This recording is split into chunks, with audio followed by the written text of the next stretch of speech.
start very quickly on a slightly sombre note. The last time the two of us saw each other was in the company of a mutual friend and somebody who I think we still can't quite believe we've had to say goodbye to. Shane Warne, who departed so unexpectedly. He was a great competitor of yours, but also a very, very dear friend, and probably the greatest entertainer we've ever seen when it comes to cricket. Yeah, I think so. I mean, he's such a great loss. Still not really sunk in. I think we're all still expecting Warney to pop up on our WhatsApp groups with a few messages and pictures that he used to send that used to amuse us all. To think that he's not going to be, playing at the Nicholl Links. We see him every year in the English summer, and to hear his voice around the commentary studios, the commentary corridors. I work with him in Australia with Fox. And to think he's not going to be next to us in the commentary box, it's not really set in. But I think the one thing that we've all realised with Shane is that those that were very fortunate to know him, and you didn't need to know him that well for you to feel that he really warmed to you. He made everyone feel special, whoever you were, and it didn't matter whether you were a superstar, and that's from Hollywood to film stars to sporting stars.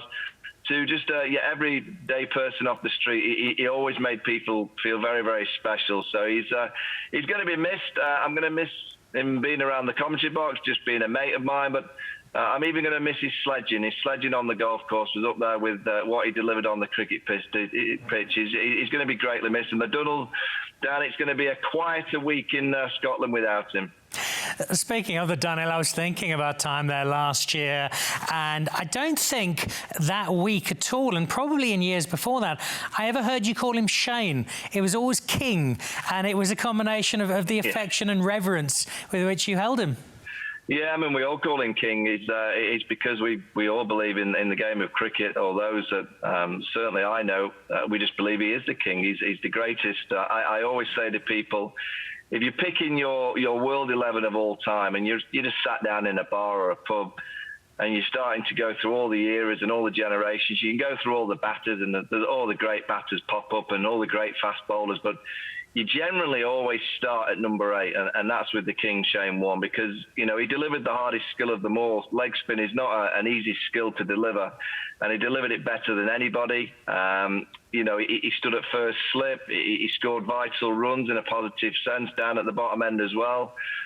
He pretty much had everything. And what people don't realise is he also had the psychology to be able to outfox an opponent. So not only did he have a great delivery, and many of them, he had the presence of mind. I always believe that's why he loved poker so much and playing cards, because he felt like he could out-psych his opponent on the poker table, very similar to when he had the ball in hand. He didn't have to do a great deal against England to really psych England players out. He just had to turn up, and that was good enough. But he just had that great presence and that great. There's only a small few that I've met have had that ability. As soon as he walks into a room, whether it be a commentary box, a pub, a golf clubhouse, wherever he's playing golf around the world, he just had that aura about him that everyone wanted to listen to what he was saying.